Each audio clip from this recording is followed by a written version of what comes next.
السلام عليكم ورحمة الله تعالى وبركاته. متتبعاتي الغاليات، كي دايرات؟ لاباس عليكم؟ نتمنى ان الفيديو ديال اليوم يلقاكم باحسن الاحوال واحسن الظروف ان شاء الله يا ربي، نتوما وعائلاتكم والناس اللي عزيزين عليكم بطبيعه الحال. مرحبا بكم معايا اليوم في فيديو جديد. الفيديو ديال اليوم يكون مليء بالطاقه الايجابيه ان شاء الله يا ربي. غنشارك معكم بزاف ديال الحوايج ونبداو بالحاجه الاولى اللي غنشارككم معكم، هي التقضيه ديالي. انا من بعد ما تقضيت التقضيه الاولى ديال الشهر اللي كنت شاركتها معكم في الفيديو في الاول ديال الشهر، انا راه يلاه سالات لي الخضره البنات، يلاه خوات لي الثلاجه. فاليوم قلت غنمشي نتقضى التقضيه الثانيه لهذا الشهر. اللهم بارك، اللهم اديمها نعمه واحفظها من الزوال. وفي هذه التقضيه كيف ما كتشوفوا البنات خديت الفلفله. هذه التقضيه درت التحدي مع راسي انني ما غنفوتش اكثر من 100 درهم في هذه التقضيه. هنا خديت البنات الفلفله، خديت معطيشه، وخديت الدنجال والبطاطا، وخديت البصله، وخديت كذلك الخيار، وخديت خيزو. خضره كانت طريه وزوينه الحمد لله، الثمن معقول اللهم لك الحمد. خديت بطبيعه الحال الربيع، قزبر ومعدنوس والنعناع. بطبيعه الحال خديت قريعه، كلشي الخضره كانت زوينه وكانت طريه عجبتني. المهم فالخضره كامله البنات خلصت فيها 1100، اي 55 درهم بالتمام والكمال، غير الخضره بوحدها. فبالنسبه للديسير كان باقي لي شي حاجه ديال الديسير جابها لي مول الدار، فكانت عندي في الثلاجه. داكشي علاش ما احتاجيتش ناخذه. داكشي اللي بقى ليا من 100 درهم، يعني انا خلصت 55 درهم في الخضره، وخلصت تقريبا 180 ريال في الربيع والنعناع. وداكشي اللي بقى خديت به اللحم ديال البقري كيف ما كتشوفوا، غنصاوب به الغداء ان شاء الله يا ربي. وبالنسبه للدجاج والحوت فعندي الحمد لله في الثلاجه، يعني عندي في فريغو. ما احتاجيتش نشري، كان باقي لي الدجاج من هذاك الشيء اللي شريت في الاول ديال الشهر، اللهم بارك اللهم اديمها نعمه. وبطبيعه الحال عندي السردين وعندي الحوت اللي كنت شاركت معكم، باقي لي حتى هو في فريغو، فما احتاجيتش نشريهم. اللهم اديمها نعمه واحفظها من الزوال. والمراه هي اللي تعرف كيفاش تدبر الامور ديالها وكيفاش تسير الامور ديالها وتقتصد على راسها وعلى العائله ديالها. الحمد لله. يعني الوقت علمتنا بزاف ديال الحوايج اللي خلاتنا نعرفوا كيفاش نسيروا الامور ديالنا. هنا البنات اليوم راه درت واحد الطريقه مالفه كنديرها مالفه. يعني ملي كنبغي نتقدى الخضره فكنكون ليله قبل مسحت الثلاجه ونقيتها، وعاد كنمشي النهار اللي من موراه كنتقدى. فلهاد اليومين حسيت بشويه ديال العكزه، كنت مريضه شويه. فخليت الغسيل ديال الثلاجه. فحتى جيت من السوق عاد دزت مسحتها كيف ما شفتوا، يعني كانت عندي شويه مكرفصه غير من التحت. شديتها حيدت لها كاع دوك الشبكات ديالها وكاع داك الصنادق ديالها، ضربتها لهم بواحد الغسله وواحد الفركله وفركه البنات. وهنا البنات راه الثلاجه كنمسحها غير بالخل كيف ما كتشوفوا. وبطبيعه الحال هذيك التقيبه اللي ولات تكون في الثلاجه كنلقاوها في الثلاجه دابا.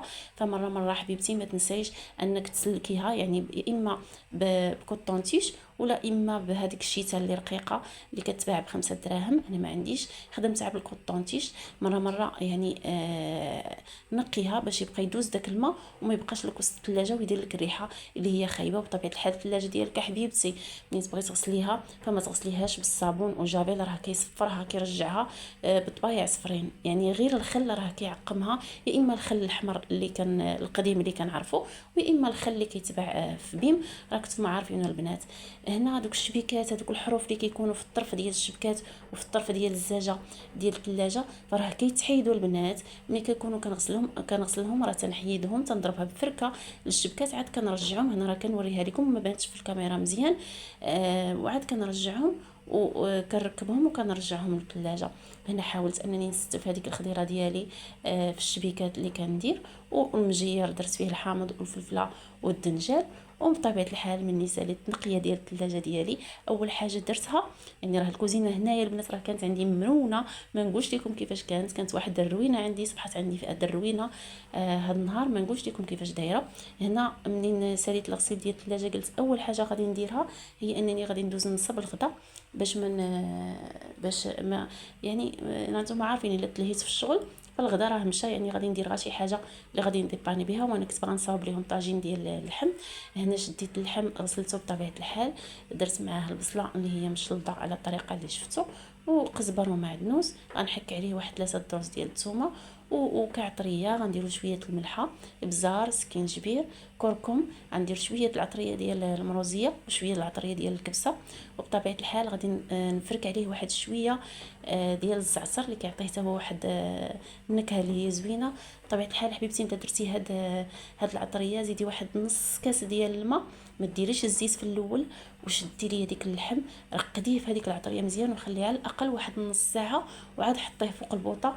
وما كرهش انه يبات ليله كامله، الا بغيتي يجيب ديك البنه اللي كتعرفي البنه اللي كتجي مريقه لذيذه وكتجي خضره وزوينه، وحتى بهذه الطريقه راه كتجي زوينه. انا خليته ترقد غير ربع ساعه وعاد بديت كنطيبه. فاش ديتو رقت هذيك اللحم في هذيك العطريه مزيان وحطيته على نار اللي هي مهيله وخليته يطيب بطبيعه الحال. من بعد ما تشحر فمرقته وسديت عليه.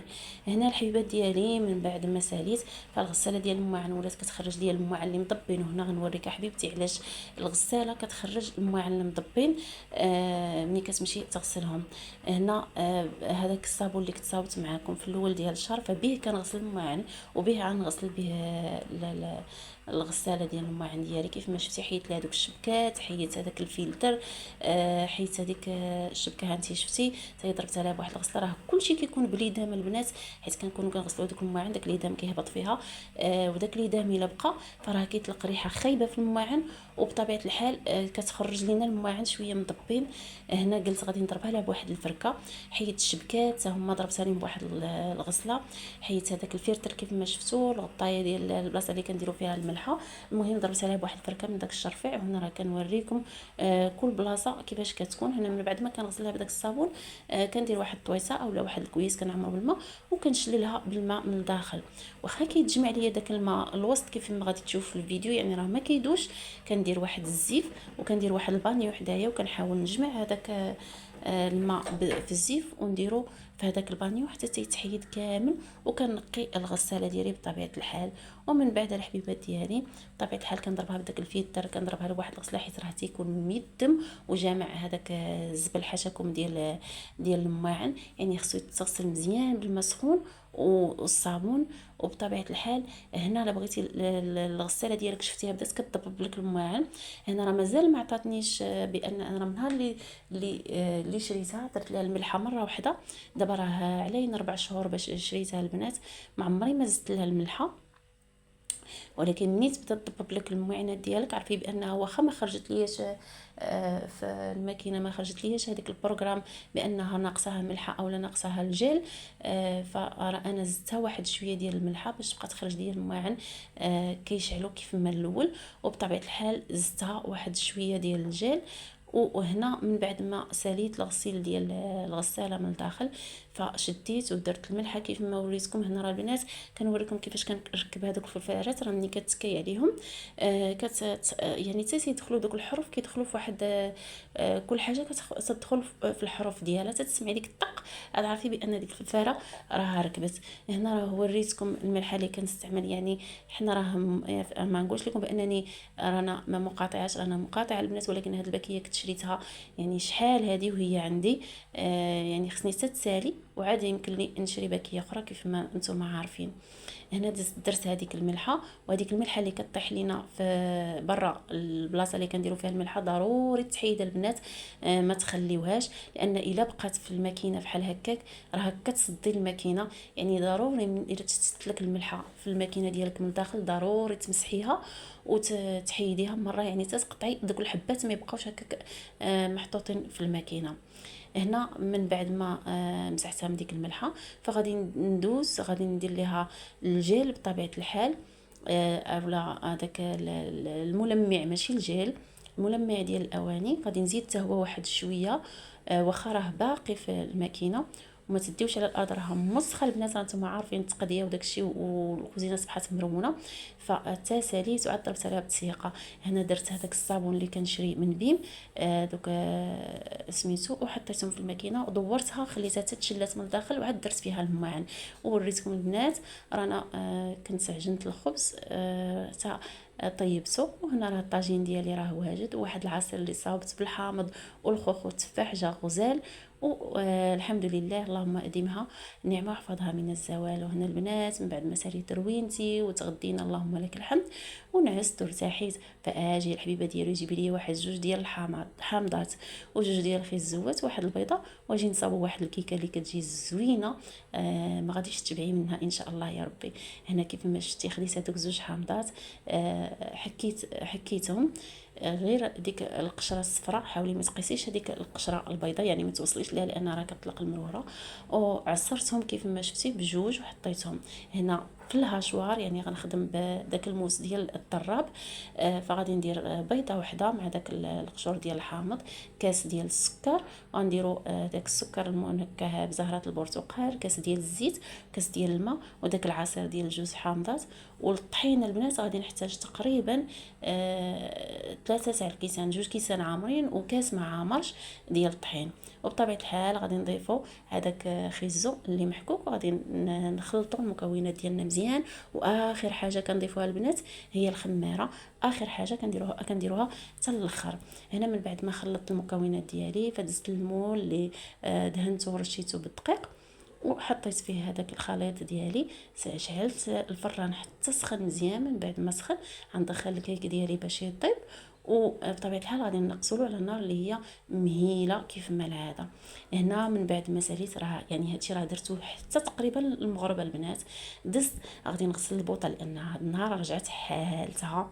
والبوطه، وهنا غنوريكم واحد لانتويسيون او واحد الطريقه الا كانوا دوك العيون ديال البوطه ما يبقاش كيخرجوا لك العافيه مزيان، فشدي اختي بيكربونات الصودا وديريها لداخل في دوك البلاصه فين كنحطوا دوك العيون، وديري معاهم الخل وخليه يكشكش واحد شويه، وشوفي لي اختي العافيه كيفاش كطلع، اولا النار كيفاش كتخرج منهم ما كيبقاوش مغلوقين. مره جربي هذه الطريقه، وما تنسينيش من الدعاء ان شاء الله يا ربي. وغادي نقولوا اللهم اجرنا من نار جهنم. هادشي اللي غنقولها البنات. ما نسيش حبيبتي تذكري الله وتقولي لا اله الا الله محمد رسول الله.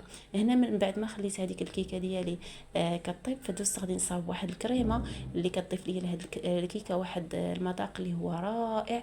هنا درت واحد العصير ديال جوج حامضات، ضفت عليهم تقريبا كاس كبير ديال الماء، وواحد 4 المعالق ديال السكر، غادي نضيف واحد 3 المعالق ديال النشا، وبطبيعه الحال السكر المنكه بزهره البرتقال. غنخلطوا كلشي على البارد، وعاد غادي نحطوه فوق البوطه على النار اللي هي مهيله. غادي نبقاو نحركوا حتى تختار لينا هذيك الكريمه. بطبيعه الحال قابليها الحبيبه ديالي باش ما تحرقش وتطلق لك هذاك اللوغو اللي هو خايب اولا مر. هنا من بعد ما الكريمه ديالي وجدات فغنخليها تبرد. بين ما خرجت ليا الكيكه ان شاء الله يا ربي وصلتي حتى لهنا. عجبك الفيديو ديال اليوم فما تنسينيش من لايك وتعليق وبارطاج القناه. بطبيعه الحال الا عجبك الفيديو ديال اليوم شاركت معك فيه بزاف ديال الحوايج، نتمنى انك تخرجي من الفيديو ديالي ولو غير بافاده اللي هي صغيره، ونتمنى انني نكون خفيفه ظريفه على القلوب ديالكم كيف ما العاده. هنا راه كنوريكم الكيكه باقا في الفران، يعني راه كنشوفها واش طابت ولا ما طابت. وهنا راه طابت البنات. غادي نخرجها وغادي ندهنها بهذيك الكريمه، والطريقه تابعوا معايا للاخير.